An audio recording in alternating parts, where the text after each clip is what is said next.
Menemani kesibukan Anda siang ini, Lintas Palembang Siang. kami temani dalam Lintas Palembang Siang.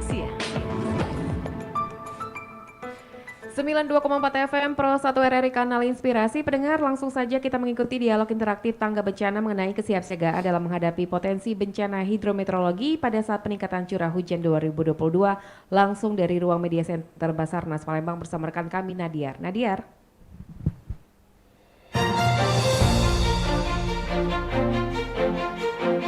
Disiarkan langsung dari ruang media center Basarnas Palembang bersama presenter kita Nadiar dan narasumber Brigjen TNI Marinir Wuryanto M. Han, Desindra Dedi Kurniawan SP, Sultan Iskandar Mahmud Badarudin. Segera kita dengarkan dialog tanggap bencana, kesiapsiagaan dalam menghadapi potensi bencana hidrometeorologi saat peningkatan curah hujan tahun 2022. Dialog tanggap bencana. Assalamualaikum warahmatullahi wabarakatuh. Selamat siang pendengar Pro 1 dimanapun Anda berada. Alhamdulillah hari ini hari Rabu 19 Oktober 2022 langsung dari ruang media center Basarnas Palembang kami hadir dalam dialog interaktif tangga bencana di hari ini Rabu. Pendengar, seperti kita ketahui bersama, kenaikan tren kejadian bencana di Indonesia oleh peningkatan curah hujan ekstrim juga perubahan iklim dunia. Inilah pentingnya pemahaman tentang ancaman bencana hidrometeorologi supaya kita dapat menangani dan tidak terulang kembali di masa yang akan datang.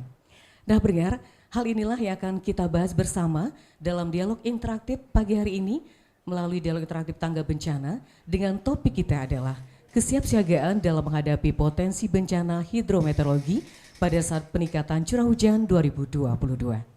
Dan pendengar dimanapun Anda berada, alhamdulillah kita sudah bersama 3 narasumber kita pagi hari ini yang begitu gagah dan begitu semangat untuk hadir di media center Basarnas Palembang.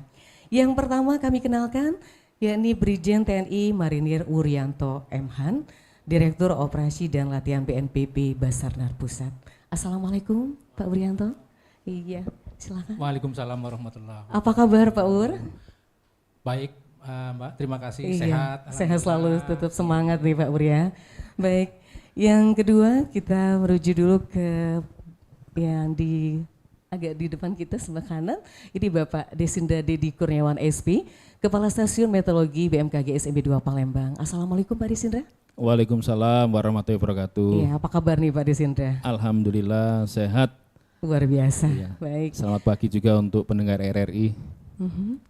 Yang paling tengah kita akan kenalkan dulu nih, begitu menonjolkan nuansa Palembang Darussalamnya ini ada Sultan Iskandar Mahmud Badarudin, Sultan Palembang Darussalam. Assalamualaikum Sultan. Waalaikumsalam warahmatullahi wabarakatuh. Iya, Ya, Ibu. apa kabar? Alhamdulillah. Iya, sehat selalu, tetap Sehat. semangat. Amin. Baik pendengar, dialog interaktif hari ini kita juga akan mengajak pendengar untuk bergabung di line telepon kita di 0821 7905 6413. Kami ulangi, untuk bergabung pendengar kita di dialog interaktif hari ini di 0821 7905 6413. Baik pendengar, sebelum kita langsung ke narasumber kita yang pertama, mungkin saya kenalkan dulu nih narasumber kita yang pertama, Brigjen TNI Marinir Wuryanto M. Han. Ini adalah Brigadir Jenderal TNI Marinir Wuryanto, lahir 22 Maret tahun 1965, seorang perwira tinggi TNI Angkatan Laut yang sejak 13 September 2021 mengemban amanat sebagai Direktur Operasi dan Latihan BNPB Basarnas. Iya. Dan Wuryanto ini berasal dari Kos Marinir dan alumnus Akademi Angkatan Laut Angkatan 34 tahun 1988 Jabatan terakhir Jenderal Bintang 1 ini adalah Komandan Lantamal 11 Merauke. Luar biasa nih Pak Wuryanto, baik. Pak Wuryanto, ini bulan-bulan ini memang luar biasa curah hujan kita ini Pak Wuryanto. Dan bisa dikatakan hampir setiap hari nuansa cuaca seperti itu kita alami. Kadang-kadang pagi siang ini terang, kemudian tiba-tiba curah hujan. Nah, ini dari Basarnas sendiri, antisipasi dan kesiapan Basarnas dalam menghadapi potensi bencana hidrometeorologi ini pada tahun 2022 apabila sewaktu-waktu terjadi bencana seperti apa yang akan dilakukan nih Pak Wuryanto?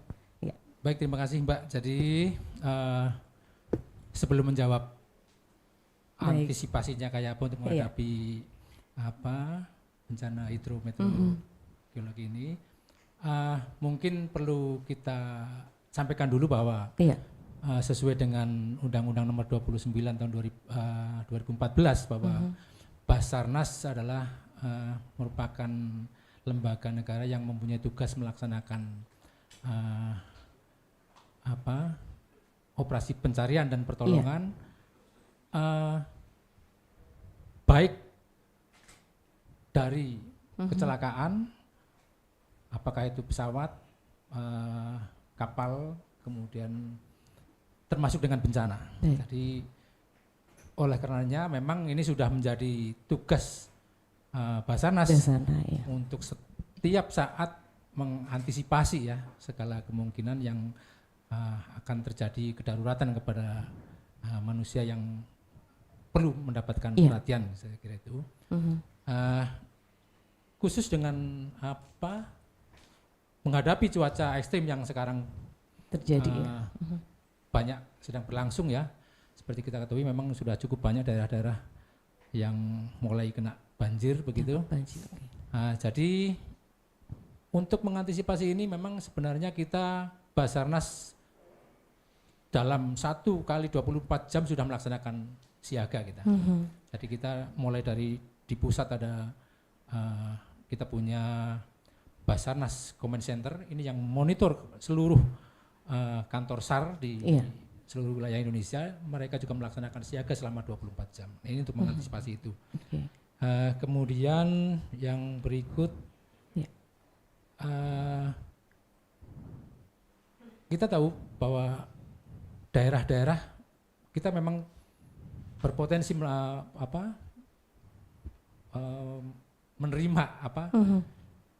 bencana ya. Memang ada bermacam-macam. Nah, khusus yang seperti sekarang kita alami memang dengan curah hujan yang cukup besar, memang yang lebih dominan memang banjir ya, mungkin banjir, tanah longsor dan sebagainya.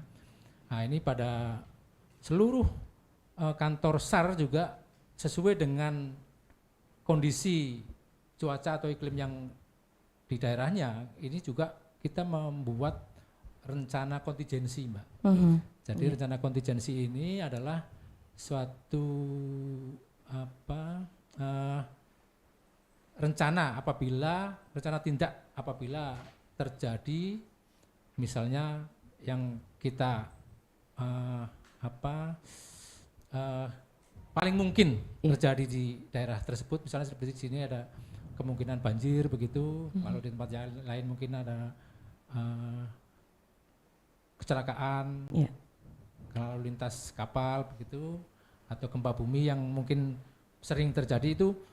Setiap kantor SAR juga membuat rencana kontingensi itu untuk menghadapi, dan ini dikomunikasikan juga dengan unsur-unsur stakeholder yang ada terkait yang di daerah masing-masing. Saya kira mungkin yang bisa. Kalau untuk respon sendiri Pak Wur dari kejadian-kejadian bencana yang terjadi saat ini memang bergerak pada saat kita menerima laporan. Jadi dengan tadi kita bersiaga 1 kali 24 jam, kita punya 1 kali 24 jam nih Pak Wur ya. Baik, kita beralih dulu ke narasumber kita yang kedua, ini Bapak Desindra Desdi Kurniawan SP, Kepala Stasiun Meteorologi BMKG SIB 2 Palembang. Baik, Pak Desindra, ini kalau kita berbicara soal hidrometeorologi ini sangat penting sekali Pak Desindra ya, apalagi ini berupa edukasi buat masyarakat bagaimana untuk penanganan agar tidak terjadi korban, kemudian kerugian material, finansial dan sebagainya. Nah, ini apa saja nih antisipasi dari BMKG sendiri menghadapi potensi bencana ini, Pak Desindra? Iya, baik, terima kasih. Jadi memang untuk tahun 2022 ini adalah tahun yang cukup unik ya memang ya. Iya, cukup uniknya kenapa nih Pak Desindra? Iya, jadi tahun ini kita ngalami namanya anomali gitu ya. Iya. Jadi biasanya kalau di Sumatera Selatan itu kita di bulan Agustus September itu kan di puncak musim kemarau kan. Iya, biasanya seperti Bahkan itu. kita sempat merasakan adanya hotspot dan karhutlah biasanya. Tetapi di tahun ini, tahun 2022 ini itu awal musim hujan tuh maju. Jadi mulai Agustus kemarin itu kita sudah mulai sebagian masuk. wilayah sudah masuk di musim penghujan gitu ya. Agustus, September sudah masuk di musim hujan. Jadi maju sekitar 30 sampai 40 hari gitu. Iya. Ya, atau sekitar 1 bulan sampai 1 bulan lebih ya. Nah, di sisi lain pada saat kita memasuki awal musim hujan ini ternyata memang potensi bencana hidrometeorologi ini meningkat gitu ya. Meningkat, iya. Ini terlihat dari beberapa waktu di beberapa wilayah Sumatera Selatan ini terpantau memang curah hujannya cukup ekstrim. Kita ingat kemarin tanggal 6 Oktober, iya. yang dimana hujannya itu kan kalau kita tercatat di 6 Oktober tapi hujannya itu kan sebetulnya di tanggal 5 hari Rebu Tanggal itu 5, iya. sore sampai malam Besoknya itu bahkan, iya. hujannya tercatat itu di alat penakar hujan kami itu 188 mm. 188. Iya, makanya mm. Palembang kemarin kan banyak terjadi genangan dan iya, banjir. genangan air banjir luar Iya. biasa itu tanggal 6, betul. Tanggal 6 itu di Palembang curah hujannya memang ekstrim, tercatat 188 mm dalam 1 hari. Iya. Nah, padahal kalau biasanya hujan 188 atau 150-an mm itu harusnya hujan 1 bulan itu harusnya. Tapi itu ditumpahkan dalam 1 hari hujan 1 bulan. Bisa kita bayangkan. Iya. Sehingga dampaknya kita di Palembang merasakan kemarin. Jadi nggak perlu jauh-jauh yang di dataran tinggi seperti Empat Lawang, Lahat, di Palembang pun Di kemarin Palembang kita sendiri, merasakan iya. kemarin banyak genangan dan banjir. Banjir. Nah, antisipasi kami dari BMKG, kami adalah terlibat dalam mitigasi bencana khususnya pra-bencana. Prabencana. Iya, pra-bencana artinya kita akan selalu memberikan informasi dalam rangka untuk pencegahan bencana, yaitu berupa early warning, ya, atau sebut dengan MEWS ya, Meteorologi Early Warning System. Nah, Iya. itu kami selalu menyampaikan kepada pihak-pihak terkait, Pemprov, Pemda, teman-teman dari TNI Polri, BPBD, dan juga itu bisa, harapan kami adalah bisa langsung sampai menyentuh ke masyarakat level paling rendah, ke rumah tangga sebenarnya. Ya, sehingga kami sekarang kita siapkan berbagai macam kanal ya, baik melalui medsos, bisa melalui IG, Facebook, atau juga tinggal buka HP saja sebenarnya. Ada info BMKG di situ. Setiap detik ya, Pak Iya, Desindra? iya, info BMKG itu ketika Bapak Ibu teman-teman semuanya menginstal di aplikasi di HP info BMKG, ketika ada potensi cuaca ekstrim dia akan muncul. 30 menit sebelumnya atau 1 jam sebelumnya itu akan muncul di HP kita. Jadi ya, potensi akan terjadi hujan sangat lebat, disertai dengan angin kencang, petir, jam sekian, wilayah mana saja, itu sudah sampai level kecamatan, Bu. Iya, sudah lengkap informasinya, Iya. Pak Desindra. Begitu juga kalau ada gempa bumi, tsunami, itu akan keluar juga di HP kita. Ya, gitu. Jadi masyarakat perlu juga untuk aplikasi informasi dari BMKG langsung ini, Pak Iya, Desindra. betul. Iya, Atau bisa mengikuti kanal medsos yang sudah kita siapkan, itu ada di IG kita, di BMKG Sumsel, atau di Facebook juga ada. Nah, Kita juga sekarang sudah coba untuk ke YouTube. channel YouTube juga sudah, ngikutin Pak pusat, Desindra. karena kalau Iya. di pusat itu BMKG secara nasional followernya sudah 3 jutaan itu. 3 juta? Iya, Untuk Palembang BMKG. kayaknya belum ke sana. Untuk BMKG secara Iya, nasional BMKG ya. nasional ya. Iya, itu yang di pusat Oke, ya. Oke. Jadi Palembang bisa juga nanti menggunakan channel YouTube juga nih Pak Desindra? Iya, rencana Iya. ke situ nanti, Bu, ya. Iya, insya Allah ya, baik. Kan sekarang orang lebih suka melihat Langsung. video, iya kan. Daripada melalui tulisan gitu, Iya. channel YouTube. Baik, jadi itu bisa dikatakan antisipasinya memang harus benar-benar ekstra dilakukan untuk masyarakat. Dan kemudian juga kalau untuk langkah-langkah yang efektif seperti apa nih Pak Desindra lakukan untuk hidrometeorologi ini? Iya, jadi kami ada produk namanya Impact Based Forecast ya, IBF itu. Jadi ketika ada signal, ada potensi cuaca ekstrim, itu kan dari pusat biasanya kan. Iya. Kemudian itu broadcast atau disampaikan ke UPT di provinsi masing-masing gitu. Nah dari itu kami akan segera menyampaikan ke teman-teman BPBD, TNI Polri, mungkin juga teman-teman Basarnas, kan ada Pusdal Ops BPBD situ ya. Jadi misalkan tanggal 20 besok ada potensi, maka kami hari ini akan menyampaikan itu peringatan dini itu, IPF itu. Jadi di situ sudah ada levelisasi, ada level siaga, waspada gitu kan. Jadi pada saat sudah level waspada yang warna kuning, kami hubungi itu teman-teman BPBD misalkan Ya ada di daerah ya. iya, misalkan potensinya ada di Oku Selatan. Baik. Saya hubungi kepala BPBD sana. Baik. Kemudian kami hubungi juga mungkin teman-teman TNI Polri agar kemudian meningkatkan kewaspadaan terkait dengan mitigasi bencana dari produk IPF itu. Baik, oke. Baik pendengar, kita ingatkan kembali untuk pendengar yang bergabung di line telepon kita di 0821 7905 6413. Kita akan kembali setelah informasi yang satu ini.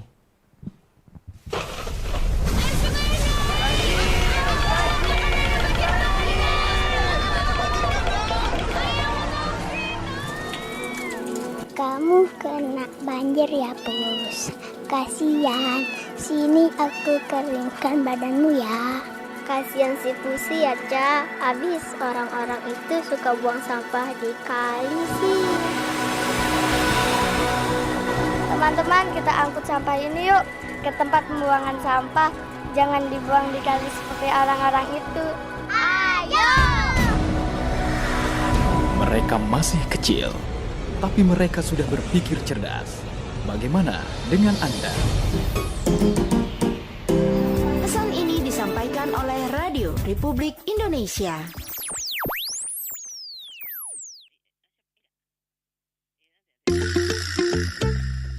Halo adik-adik, hayo siapa yang suka bercerita?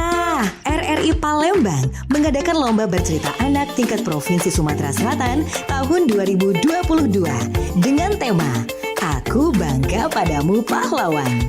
Syarat lomba ditujukan untuk pelajar tingkat SD kelas 3 sampai dengan kelas 6 dan anak putus sekolah berusia maksimal 11 tahun di seluruh Indonesia.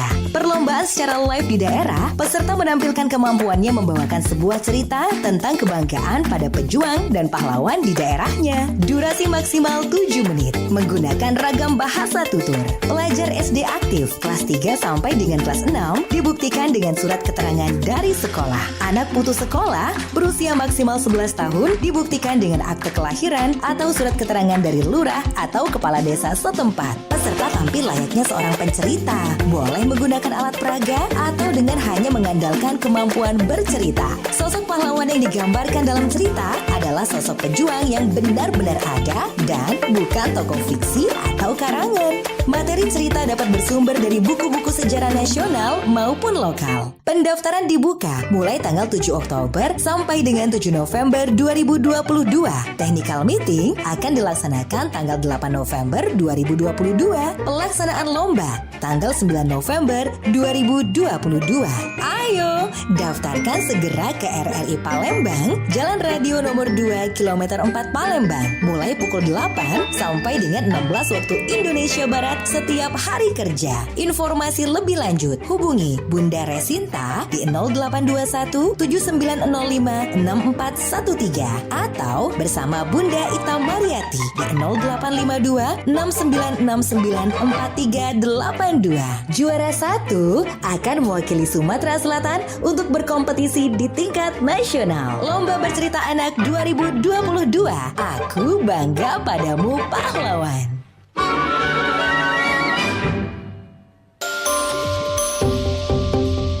Masih bersama Anda, Dialog Tanggap Bencana dari Media Center Basarnas Palembang. Dialog Tanggap Bencana hanya di Pro 1 RRI Palembang.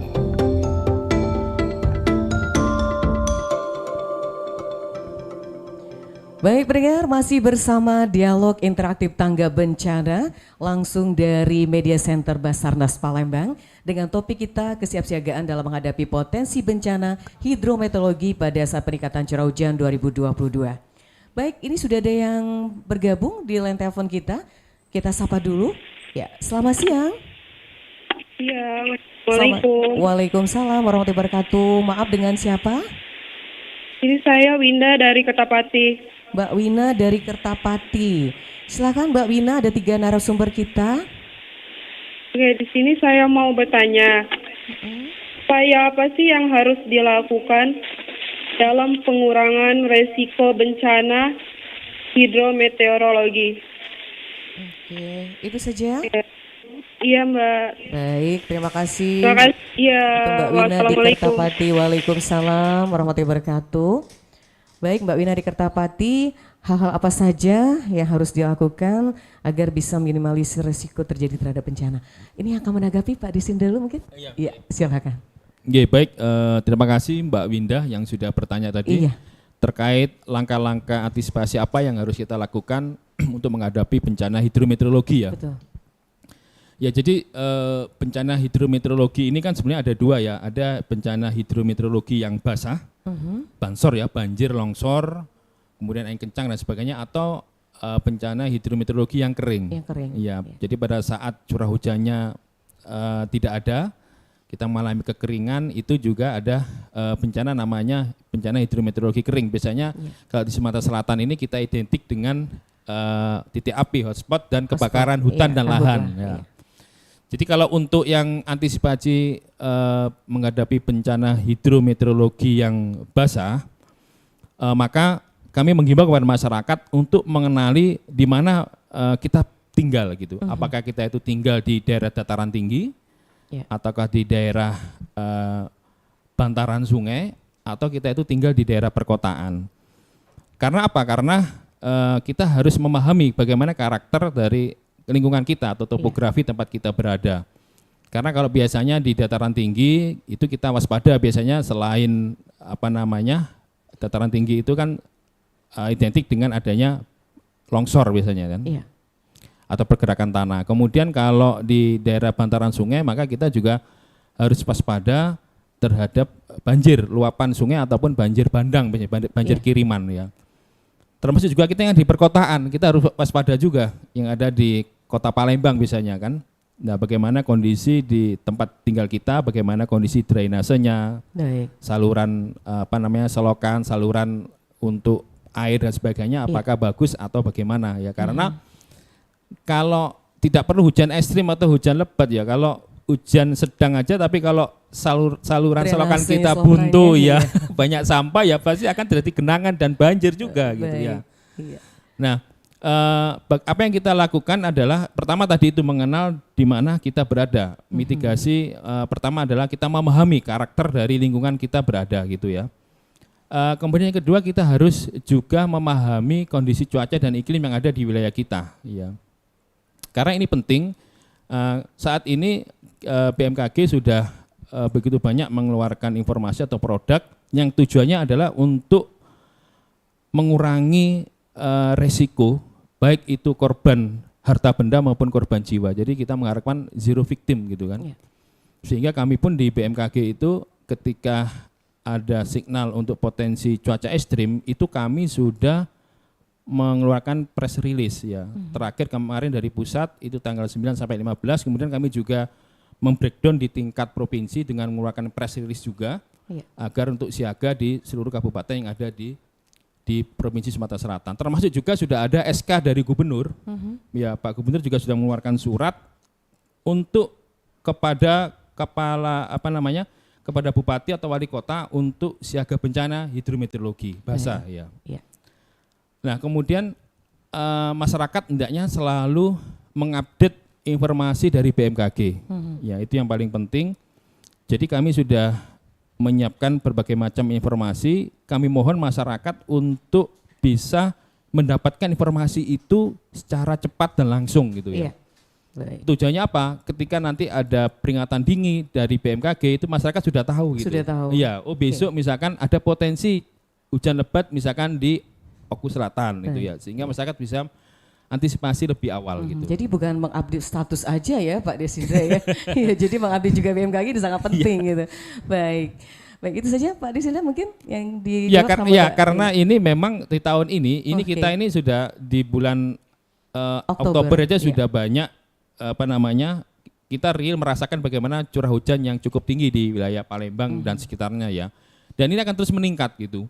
sampai nanti menuju puncak musim hujan. Iya. Ya, yang secara umum di bulan Desember ya. Desember. Ya, Jadi ini Desember, masih Januari. lama kan terjadi Ya, curah hujan nih Pak. tapi memang kalau di Sumatera Selatan ini tidak serentak ya. Kan ada bertahap. Ada yang juga jadi secara zona musim itu ada yang di November ini sudah mengalami puncak musim penghujan. Hujan, iya.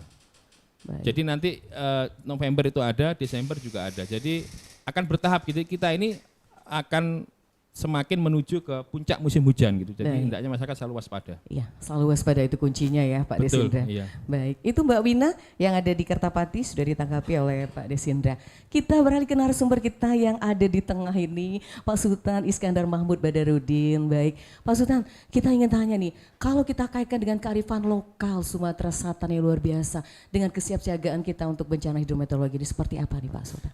Terima kasih Bu Nadia. Saya lihat di sini bahwa dari kearifan lokal zaman dahulu dan zaman kerajaan maupun Kesultanan Palembang Darussalam dan tentang adanya kitab undang-undang Sibut Cahaya, tadi kita sudah mendengar penjelasan dari Bapak Umur maupun dari Bapak Kepala Disiter bahwa di kearifan lokal dulu adalah mengatur tentang bagaimana kita harus bersosialisasi.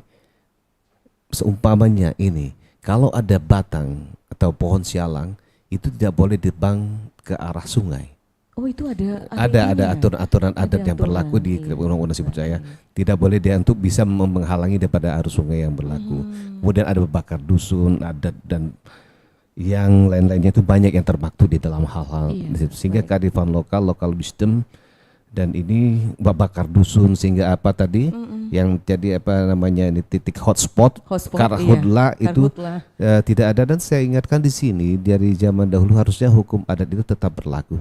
Iya. Ini kami dari tahun 2012 dulu mencoba ke DPR untuk bagaimana hukum adat itu tetap berlaku di setiap negara Kesatuan Republik Indonesia ini ada kerajaan, kesultanan, kedatuan, pelisir, pemangku adat. Ini merupakan seperti Palembang. Palembang dulu terkenal dengan nama Venesia dari timur. Venesia dari timur. Iya. Ini dan kalau dijabarkan Faris Van Java. Faris Van Java. Di sini banyak begitu sungai, 135 sungai lebih dan sekarang ini ya 70% sudah ditimbun sungainya dan 30%. Nah, kita lihat bahwa satu kearifan lokal yang harus tetap dikembangkan. Kita melihat dari bagaimana Palembang ini dengan urbanisasinya yang begitu kuat sehingga ruang tata, ruang wilayah yang seharusnya harus betul-betul diperhatikan pemerintah. Baik UKL mau UPL, garis padan badan jalan dan garis padan bangunan harus tetap melihat dinamika bahwa kalau di Palembang walaupun anomali yang telah disebutkan oleh Pak ini tadi dengan anomali, ini anomali bukan hanya di sini. Kemarin beberapa tahun pun sudah ada anomali yang begitu. Ya, karena saya pernah dulu juga di Kanton ya, di Badan Meteorologi, Klimatologi dan Geofisika. Saya pernah juga ada praktek dulu waktu saya zaman mahasiswa dulu ini. Tapi sekarang udah pindah ya ke jadi mengenai BMKG dan ini harus diperhatikan pemerintah dengan bertambah urbanisasi tentang bertambah banyaknya penduduk kalau resistensi harus dibuat dan bagaimana juga harus pengembangan daripada AMDAL AMDAL itu drainase selain drainase sehingga kalau dulu Palembang ini sangat jarang hujan sampai menggenang seperti yang telah disebutkan oleh tadi Bapak Destinir tadi. Dan ada arahan juga dari Bapak bukan Pak Burjanto tadi tentang kelakuan Basarnas. Hal ini harus kembali lagi kita kepada kearifan lokal dan pemerintah kota maupun provinsi pun baik ada yang di Palembang, Sumatera Selatan maupun di seluruh Indonesia. Karena saya juga berjalan daripada timur barat sampai ke timur melihat dari data peta ruang tata, ruang wilayah, pembangunan yang ada di Indonesia itu hampir sama bentuknya. Ada beberapa hal yang ada yang memang mengacu pada substansi untuk bagaimana supaya tidak terhindar dari banjir. Ini dan ini harus mengacu kepada kearifan lokal, wisdom zaman dahulu. Untuk membangun itu harus ada tatanan-tatanan yang harus betul-betul dipatuhi. Walaupun sekarang ini kita lihat kolam resistensi begitu banyak, tetapi sekarang dengan adanya curah hujan yang begitu tinggi, kalau saya dulu melihat Pak, kalau dulu Kalau dari zaman kering mau masuk zaman masa hujan itu curah hujan di atas 50 mm itu terus itu berarti itu mungkin tanda-tanda curah hujan akan masuk. Tapi kami kemarin saya waktu itu dari rapat di Badan Kesbangpol, saya pulang dan melewati daerah dekat Lorong Hanan Pak, Segi Pangkal, barusan hujan itu sudah ada tergenang. Padahal baru sebentar ya. Baru sebentar hujan. Iya. Ini bukan anomali ini. Ini ya, jadi mitigasi tadi yang dilaporkan yang ini tadi itu, tapi akan tetapi ini bagaimana pemerintah kota ya dalam hal ini Kota Palembang dan juga Pemprov Provinsi dapat menerapkan sistem bagaimana untuk menanggulangi tentang drainase, tentang apapun, tentang untuk meminimalisir dan bagaimana begitu curah hujan itu tinggi dapat menampung dan tidak menggenangi dari sekitar daerah penduduk. Dan juga kepada yang bagian-bagian perumahan pun ya itu perumahan ini. Iya, bagian perumahan pun jangan asal timbun, jangan asal. Akan tetapi dan juga peraturan-peraturan daripada pemerintah harus betul-betul diterapkan. Dan oknum-oknum yang memberikan persetujuan pun harus melihat betul. Ini. Ya mohon maaf ini Bu, dalam rangka kalau kita mengenai AMDAL bukan hanya tentang hujan, anomali segala macam, tentang kereta api pun desibelnya itu harus masuk dalam range. Ya, ada semuanya sudah ada dalam aturannya. Jadi dalam hal ini Basarnas karena saya juga sebagai duta Basarnas ya sangat agak miris melihat semua ini kondisi ini karena nanti sangat repot Basarnas. Tapi Basarnas adalah mereka yang pahlawan kemanusiaan. Ini yang saya salut ini. Baik. Ini. Baik. Mas Sultan, kita tahan dulu. Ada telepon yang bergabung, silakan. Kita buka kembali di line telepon di 0821 7905 6413. Silakan yang bergabung di dialog interaktif kita siang hari ini. Baik, silakan. Ya, halo, selamat siang. Halo, selamat siang. Halo, RRI, selamat siang. Dialog interaktif. Maaf, dengan siapa Mbak? Halo. Ya, dengan siapa? Halo, dengan Rini di Pelaju. Rini di Pelaju, silakan Rini. Ya, baik Mbak. Saya ingin bertanya bahwa salah satu hal penting dalam mitigasi bencana alam itu adalah kesiapsiagaan. Nah, apa sih yang dimaksud dengan kesiapsiagaan itu? Dan bentuk kesiapsiagaan dalam menghadapi bencana itu seperti apa? Terima kasih Mbak. Baik, terima kasih Rini di Pelaju. Sepertinya ini jawaban kita ke Pak Wuryanto ya. Silakan Pak Wuryanto ditanggapin dulu nih. Baik. Terima kasih Mbak pertanyaannya. Jadi mitigasi ya, ini kan untuk mencegah bagaimana mengantisipasi supaya tidak terjadi. Saya kira tadi disampaikan juga oleh Kepala BMKG mulai dari mengenal daerah, kemudian apakah memang daerahnya memang cukup terbiasa tergenang begitu, kemudian yang berikut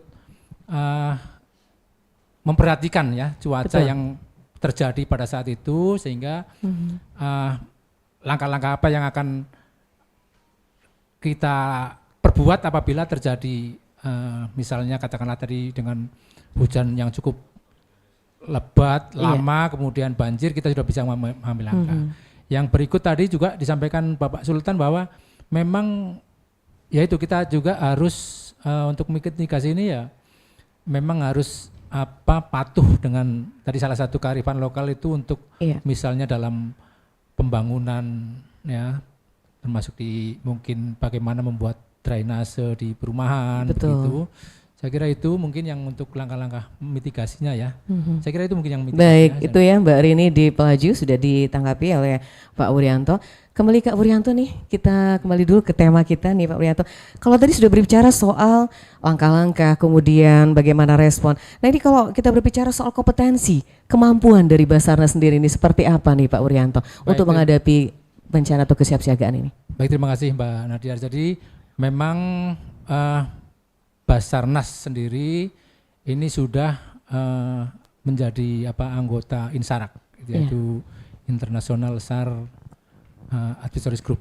Jadi ini untuk negara-negara untuk dalam rangka mengatasi bencana. dan kita sudah masuk dalam medium ya, kelas medium. Jadi kita secara internasional juga sudah diakui.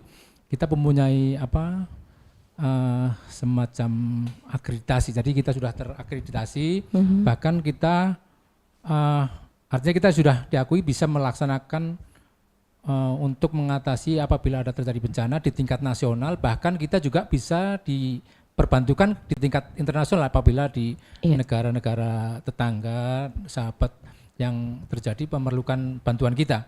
Dan kita juga kemarin beberapa bulan yang lalu atau tepatnya pada awal September kemarin kita juga baru melaksanakan latihan.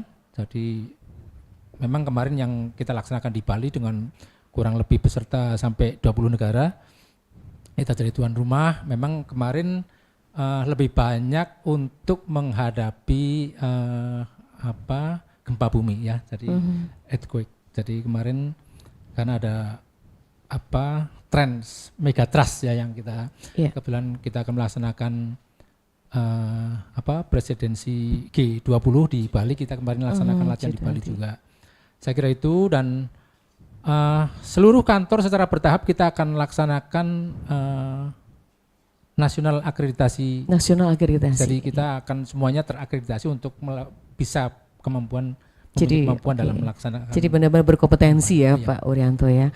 Kalau untuk jumlah sendiri personilnya nih Pak Wuryanto, karena mengingat daerah-daerah khususnya di Sumatera Selatan banyak sekali yang terkena bencana gitu di hidrometeorologi. Ini bagaimana kalau berbicara soal personilnya dan juga peralatannya nih Pak Wuryanto?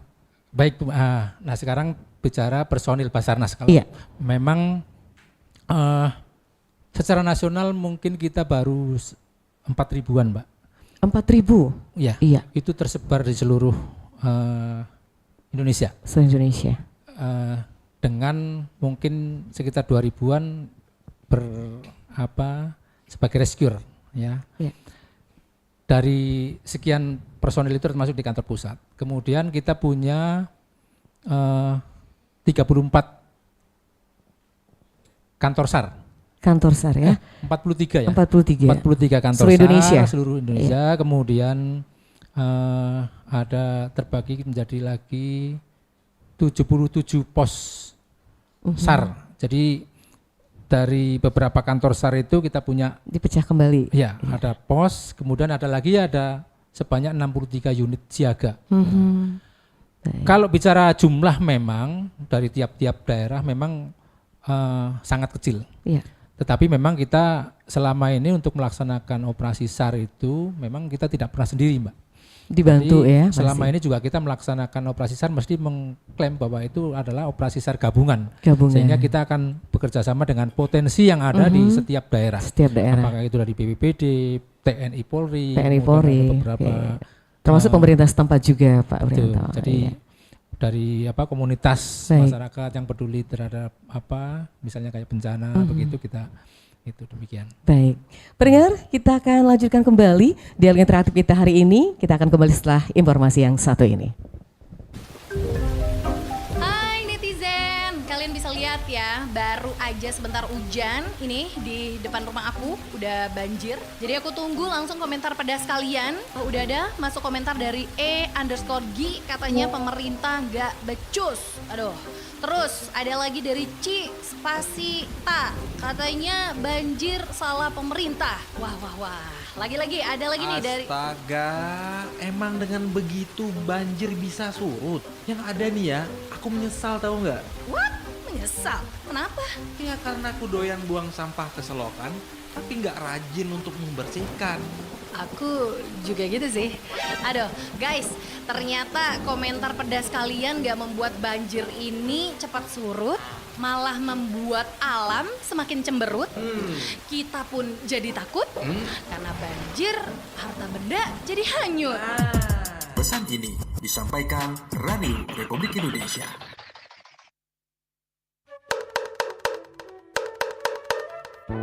Akhir tahun dan awal tahun, banjir, tidak heran lagi, karena memang pada saat itulah waktu-waktu mereka akan berkunjung. Seharusnya karena sudah rutinitas tahunan yang bisa diprediksi, kewaspadaan kita harusnya lebih tinggi untuk menghindari kerugian. Tapi terkadang, walau kita sudah cukup tinggi kewaspadaan, yang namanya musibah sulit pula untuk diprediksi. Kadang banjir bisa datang lebih besar dari yang kita perkirakan. Tapi yang pasti, jika daerah Anda termasuk rawan banjir, ada baiknya untuk menyimpan dokumen penting di tempat yang aman dan agak tinggi. Cabut semua colokan listrik saat banjir mulai meninggi. Jika ketinggian air sudah mencapai saklar, lebih baik matikan semua listrik. Siapkan alat siaga bencana, radio baterai, senter, korek api gas, lilin, selimut, tikar, jas hujan, ban karet jika ada, dan makanan cepat saji yang harus disiapkan sebelum banjir muncul. Amankan kendaraan dan barang ke tempat yang lebih tinggi dan aman. Dan tetap pantau informasi akurat dari platform media informasi resmi. Hindari mengakses informasi yang belum jelas kebenarannya. Nomor penting ada baiknya disimpan, sehingga bisa melaporkan apabila banjir semakin tak terkendali. Jika banjir datang dan terus meninggi, evakuasi diri ke tempat yang lebih aman. Dengan persiapan dini untuk siaga bencana, keselamatan diri dan orang yang disayangi akan lebih terjamin.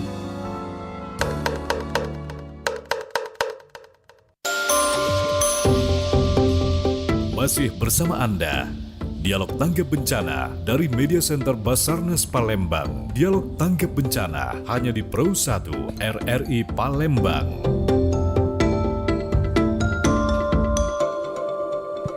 Baik pendengar, kita ajukan kembali dialog interaktif tanggap bencana kita hari ini dengan topiknya kesiapsiagaan dalam menghadapi potensi bencana hidrometeorologi pada saat peningkatan curah hujan 2022.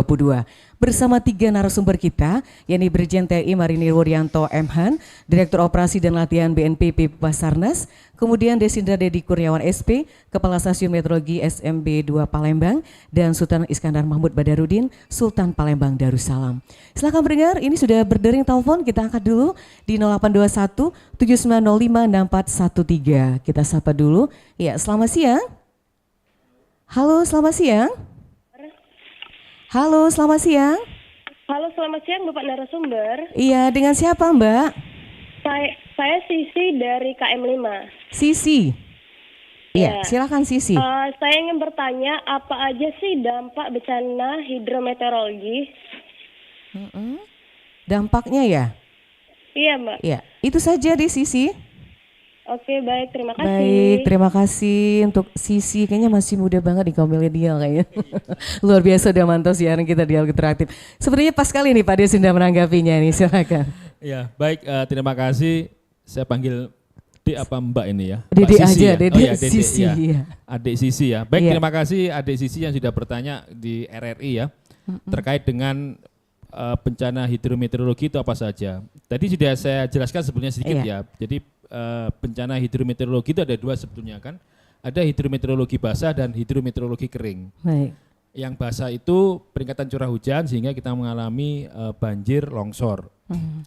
Dan ada juga bahaya ikutannya ya. Jadi kami sering juga menyampaikan kepada masyarakat peringatan dini itu berupa teks yang di situ berbunyi untuk diwaspadai ya. Iya. Ya, jadi potensi curah hujan sangat lebat disertai biasanya dengan angin kencang, kemudian petir dan juga puting beliung gitu ya.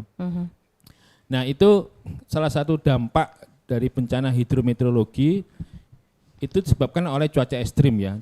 Cuaca ekstrim itu adalah kondisi cuaca yang tidak lazim, tidak normal, yang bisa menyebabkan potensi kerugian, baik kerugian jiwa maupun kerugian harta benda. Itu namanya cuaca ekstrim. Iya. Kemudian cuaca ekstrim itu juga sudah kita buat dalam kriteria, di mana dalam peraturan Kepala BMKG nomor 9 tahun 2010 ya tentang cuaca ekstrim itu sudah ada kriterianya Bu.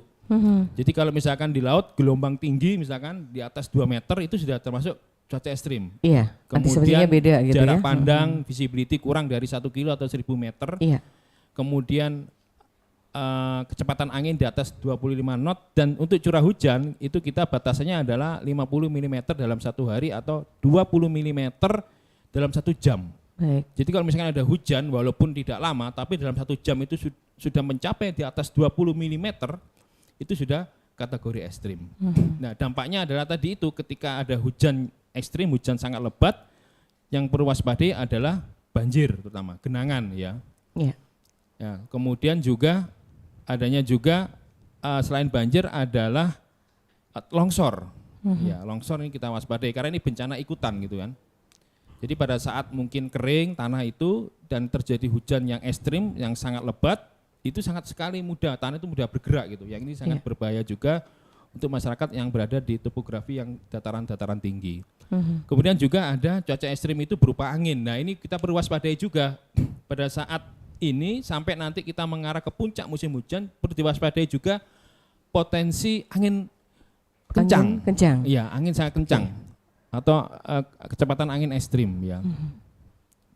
Jadi ada dua, angin kencang dan puting beliung. Nah untuk masyarakat biasanya agak sulit membedakan. Kalau puting beliung itu kalau dalam istilah meteorologi ada namanya funnel cloud, ada corongnya. Jadi ada awan yang hitam, awan CB biasanya itu keluar kayak belalai gajah gitu.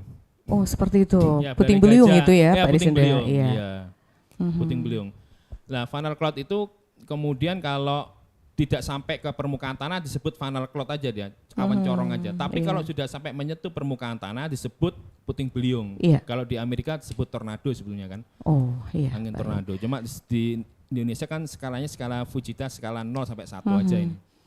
Nah itu yang perlu diwaspadai. Jadi selain hujan ekstrim yang sangat lebat, angin kencang perlu diwaspadai. Yeah. Terutama di daerah perkotaan ya. Jadi pada saat nanti ada awan CB, ada petir nih, jeder gitu kan.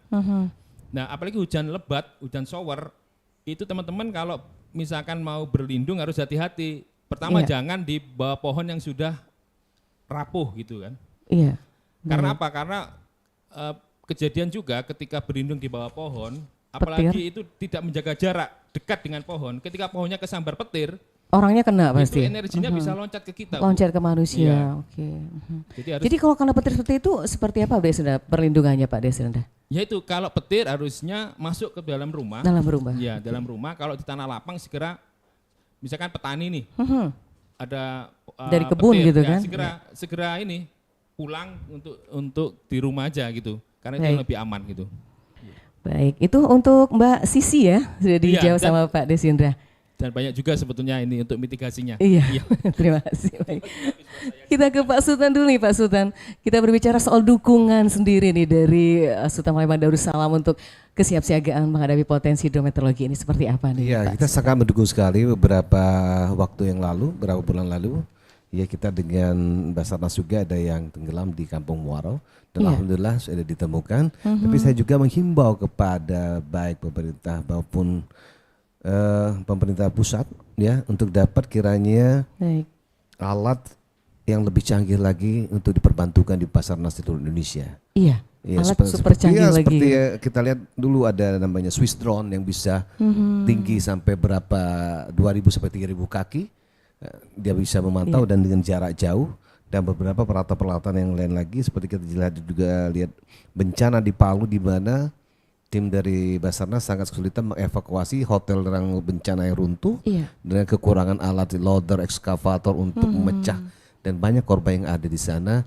Mungkin itu juga dapat diberlakukan pemberian bantuan ini kepada seluruh Basarnas yang ada 43 di seluruh wilayah Indonesia ini. Iya. Jadi emang harus disarankan beli alat yang lebih canggih gitu ya Pak Sultan. Ya baik, mudah-mudahan. Baik, ini waktu kita sudah hampir mendekati pukul 11. Mungkin ada harapan sebagai closing statement kita mulai dari Pak Wuryanto nih untuk himbauan kepada masyarakat yang mendengarkan siaran kita siang hari ini. Silakan Pak Wur. Baik, terima kasih. Jadi untuk masyarakat di Palembang khususnya sekitarnya untuk menghadapi tadi bencana hidrometeorologi ini, mungkin beberapa pesan saya lah ya. Seperti tadi disampaikan oleh Kepala BMKG, mungkin kita perlu selalu untuk monitor perkembangan cuaca cuaca itu. Kira-kira banyak cukup aplikasi yang sudah disiapkan dari BMKG.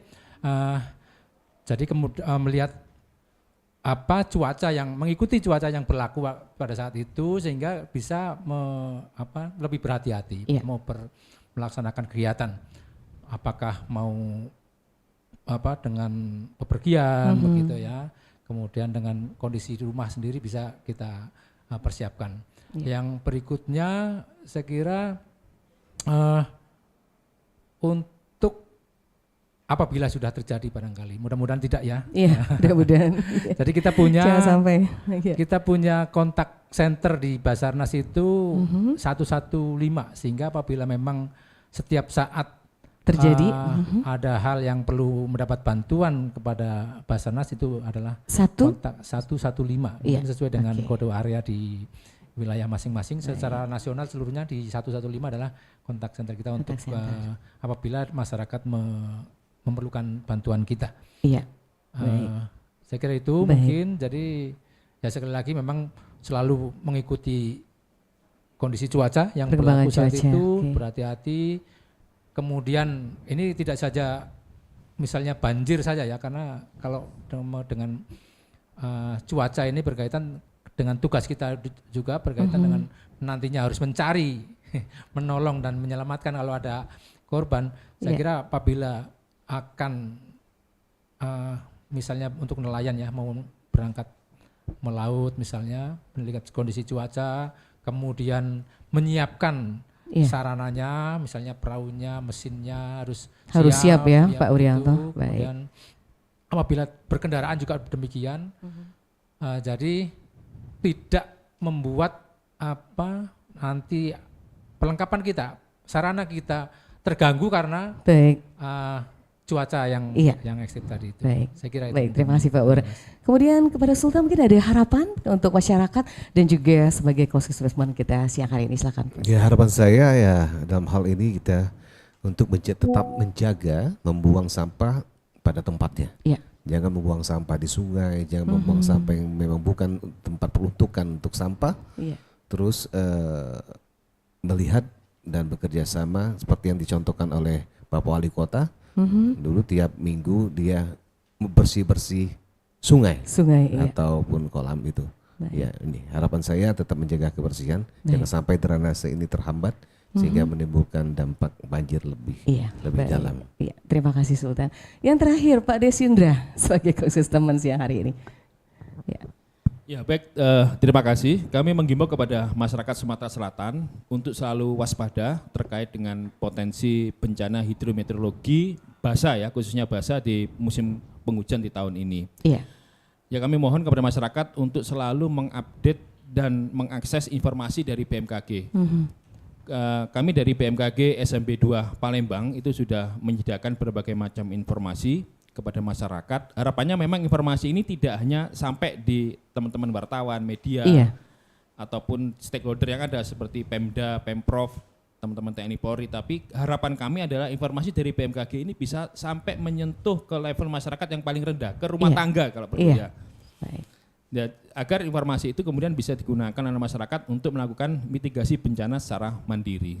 Ya, banyak negara maju yang menjadi contoh kita bagaimana dalam melakukan mitigasi bencana seperti negara Jepang, Amerika, Eropa itu sudah sangat maju sekali dalam memanfaatkan mitigasi bencana terkait dengan informasi meteorologi maupun informasi geofisika. Baik. Terima kasih Pak Desindra.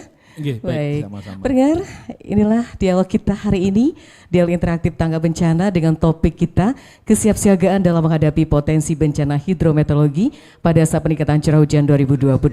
Terima kasih untuk Brigjen TNI Marianto Wuryanto MHAM, Direktur Operasi dan Latihan BNPB Basarnas, kemudian Bapak Desindra Idedi Kurniawan SP, Kepala Stasiun Meteorologi BMKG SB 2 Palembang, dan Bapak Sultan Iskandar Mahmud Badarudin, Sultan Palembang Darussalam. Terima kasih, semoga dialog kita bermanfaat buat masyarakat sebagai informasi dalam mitigasi bencana. Saya Nadia bersama tim yang bekerja mengucapkan terima kasih atas perhatian Anda, juga untuk pendengar kita, Mbak Sisi, Mbak Rini, dan Mbak Wina sudah bergabung di line telepon kita.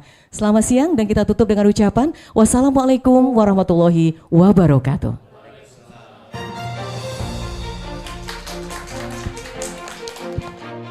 Baru saja Anda dengarkan Dialog Tangga Bencana disiarkan dari ruang Media Center Basarnas Palembang.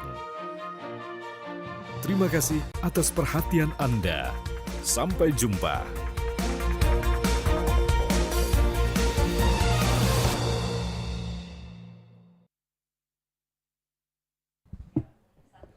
Baik. Bapak-bapak, ini hari ini istimewa loh Pak Desindra, Pak Sultan juga Pak Wur, karena pimpinan kita hari ini merayakan hari ulang tahunnya. Yeay.